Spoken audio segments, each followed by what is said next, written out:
For our daily cancellation today, we once again have to deal with Republican Representative Nancy Mace. Nancy was canceled during the segment a few months ago. You may recall for two reasons primarily. For one thing, she constantly pretends that she's leading the fight against gender ideology, even though up until a year ago she was going around talking about how important trans rights are to her. And she came to this issue very, very late, which I wouldn't hold against her, if not for the fact that she is so obsessed with taking credit for work she did not do. And second, she was canceled for, after coming late to this issue, trying to give the anti-gender ideology argument a feminist framing. And Nancy Mace always brags about being the first woman to graduate from the Citadel Military College, as if that somehow gives her more credibility in the fight against the trans agenda. But the truth is that Mace started invading male spaces long before men started invading female spaces. She helped set the stage for the erasure of gender lines and gender distinctions. As a feminist, she is part of the movement that built the framework for the trans agenda. In fact, Nancy Mace is not just part of the feminist movement. She is, in fact, the most hyper and obnoxiously feminist politician on the national stage, even more than AOC or Jasmine Crockett or any of the usual suspects. Nancy Mace's feminist histrionics trounce all of them. Which brings us to the latest incident involving the Congresswoman. Mace has spent the past 4 days on the interview circuit and on X incessantly talking about an interaction that she had with a constituent while she was out shopping over the weekend. And Mace posted this video on Saturday and has spent the week talking almost exclusively about this. This has been, she's not focused on matters of national importance or matters that actually are important to her constituents. She's instead focused on this viral video. Now, in the caption to the video posted to X, she says that she was accosted by an, quote, unhinged lunatic. She then bragged that in the face of this grave threat, she held the line and refused to back down. Now, as I said, she has spent the majority of the week bragging about the incredible courage that she displayed in the face of this very intimidating man who was, as she claims, getting in her face and invading her space at the store. So let's now watch the video, and you can decide for yourself who is the unhinged one in this interaction. And just for context, right before the video started, the man asked Nancy Mace when she was going to do a town hall for her constituents. And this is how the Congresswoman Nancy Mace responded. I do them every year. Every year. You want to keep going? Do you want to keep going and keep harassing me? You could have gone to a dozen town halls last year. I asked if you're doing any more this year. It was one simple question. Yeah. Are you doing a town I've already done one. I'll do plenty more. Any more this year? It was a simple question. You're always invited. Okay, sweet. Well, and by the way, I voted for gay marriage twice. What does that have to do with me? So I'm just saying, it has everything to do with you. Do you think everything about me has to do with gay marriage? I do, That's absolutely. Your first stance when you speak with me? Absolutely. There's no other humane if you want to get in my face about town me. halls, you should have shown up to one last year. There's no other humane thing you can talk about me just saying, oh, I support gay marriage. Yeah, that's because you're getting in my face about a town hall. You could have gone last year. Would you like me? If you have any plans to have more town halls this year? I have town halls every year. I have over a dozen every year. Great. That was my entire question. You didn't have to go into the spiel at all. You could have come to any of them last year. Okay. And I had over a dozen. dozen. Not 2024. Where were you the year before that? Okay. Or the year before that? It was a simple question. Oh, because you know what? Because you people on the left are crazy. So you're absolutely crazy. I'm absolutely crazy. And get out of my face. You're insane. Goodbye. You're insane. You're gonna be voted out so fast this year. I'm not. Wait for you to I won by so much. You're a disgrace to this state. That's what you are. You're a disgrace. I asked you a simple question, and you just to go on this tirade and tell me. Yeah. Disgusting. Get out of my face. Get out of my face. Try it again. What's your name? What's your name? What's your name? Yep, I sure did. The first thing you're going to say to me is absolutely. Get the out of my face. Now. You couldn't take me on, baby. Stay the away from me. So to review, and the censoring of the language in the video there kind of obscured an important point here, but you can watch the original video that she posted proudly on her X. The man was 10 feet away asking if Nancy Mace is going to do any town halls. She responds by pulling out her phone, recording a video where through the whole interaction, she is without question the more aggressive and confrontational one. And then she accuses him of getting in her face, even though he's calmly standing 10 feet away. And then she says, and this is the part you didn't hear there, F you, but she doesn't say F, to the guy. And just to be clear, this is a United States Congresswoman saying F you to her constituent in public. It is just impossible that any reasonable person could watch that video and come to the conclusion that the man was the one who acted inappropriately. Like, I don't believe anyone, and there are plenty of people on X that are, so, well, Nancy Mace, good for you. I don't believe you. I don't think that you actually think that she was justified in that. I just don't believe you. And by the way, lest you think that this is out of context, and maybe this man said or did something egregious in the lead up to the video, which still, by the way, wouldn't justify Nancy Mace's response, but well, the guy was also recording, apparently, and he released the beginning of this interaction, and there's about 30 seconds leading up to it, and it consists of him asking from 10 feet away in the same measured tone when she's going to host a town hall. That's it. That's the whole thing. So what you see in Nancy's video does accurately represent this man's demeanor and tone throughout the entire interaction. So not only was Nancy clearly in the wrong, but that was some of the most repugnant, unhinged, asinine, grotesque, stupid behavior I've ever seen from a member of Congress. In a world that constantly challenges our values, now is a time to stand tall and boldly proclaim the truth. This is your moment, your opportunity to come together with top leaders from education, faith, media, and culture who are committed to making a difference. Our high-profile featured speakers, such as myself, Michael Knowles, Harrison Butker, Kirk Cameron, and Father Mike Schmitz will share their powerful stories and insights on how to rise above fear and take a stand for the truth, no matter the cost. You'll be empowered to fearlessly stand up for your values and beliefs, knowing that you're called for such a time as this. It's going to be a great night filled with VIP parties, photo ops, meet and greets, and a call to action that will leave you inspired. It is more than an event. It's a call to action. Together, we'll ignite the courage needed to transform our culture and bring light into the darkness.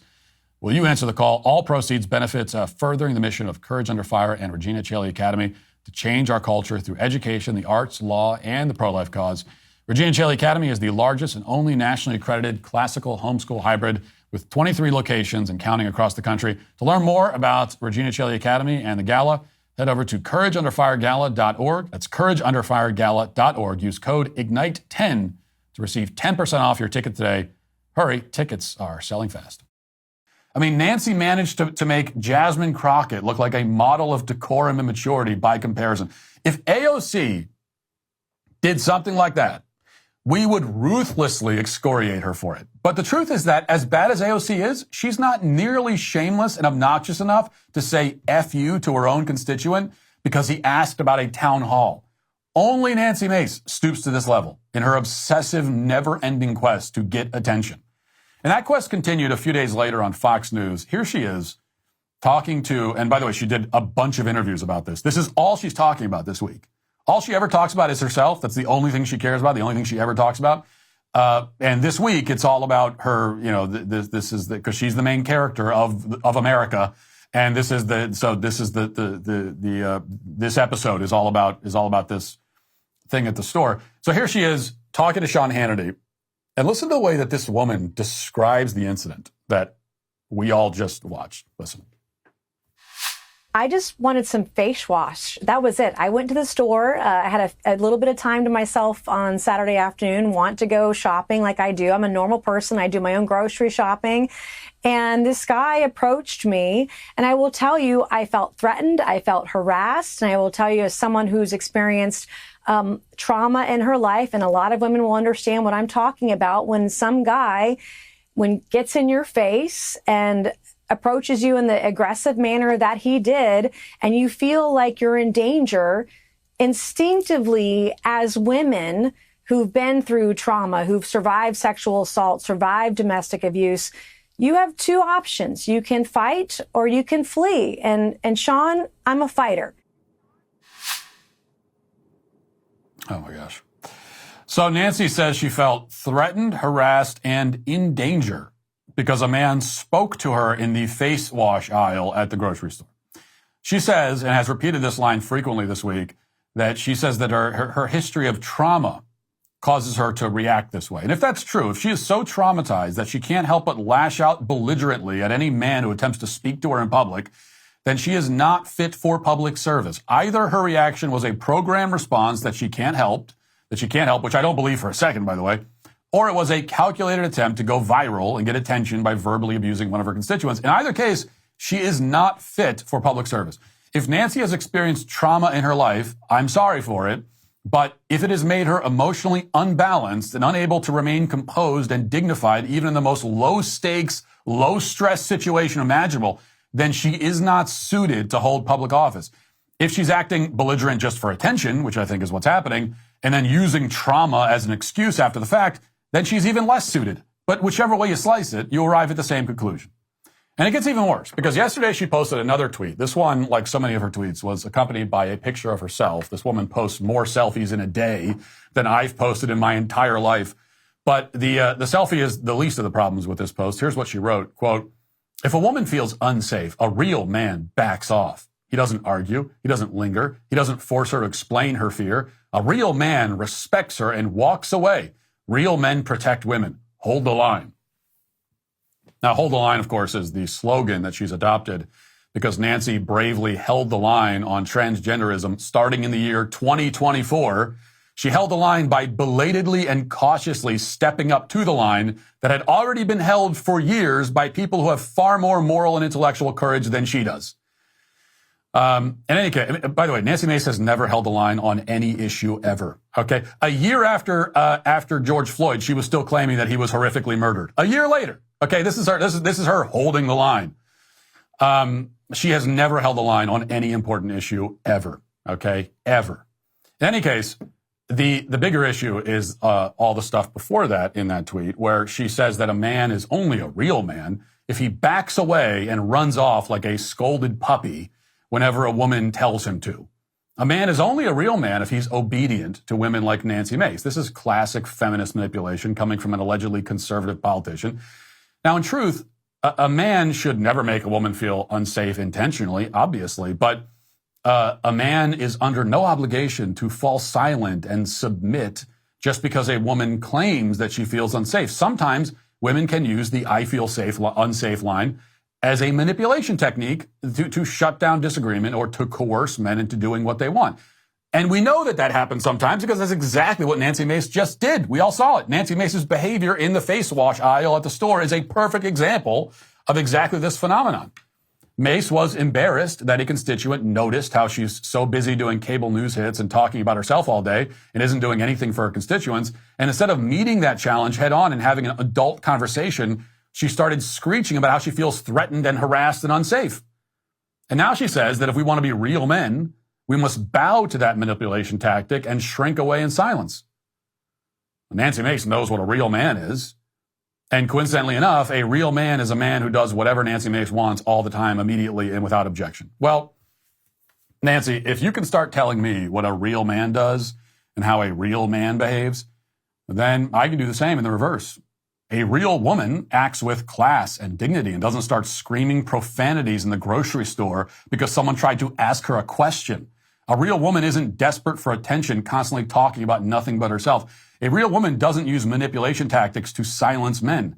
A real woman would never hide behind trauma as an excuse for boorish, grotesque behavior. A real woman takes her responsibilities seriously and would have a lot more respect for her position as a public servant than you do. A real woman, if she serves in Congress, knows that her constituents have the right to talk to her or ask her questions whenever they see her in public. That's the job she signed up for. And if she doesn't want that job, then a real woman would resign and let someone more suited take over. That's what a real woman would do. But it's not what you do, which is why Nancy Mace is, again, sadly, canceled. If you'd like to see what else I have to say, you can access my full show by going to dailywire.com or by going to the Matt Walsh Show Twitter page. Hope to see you there. Godspeed.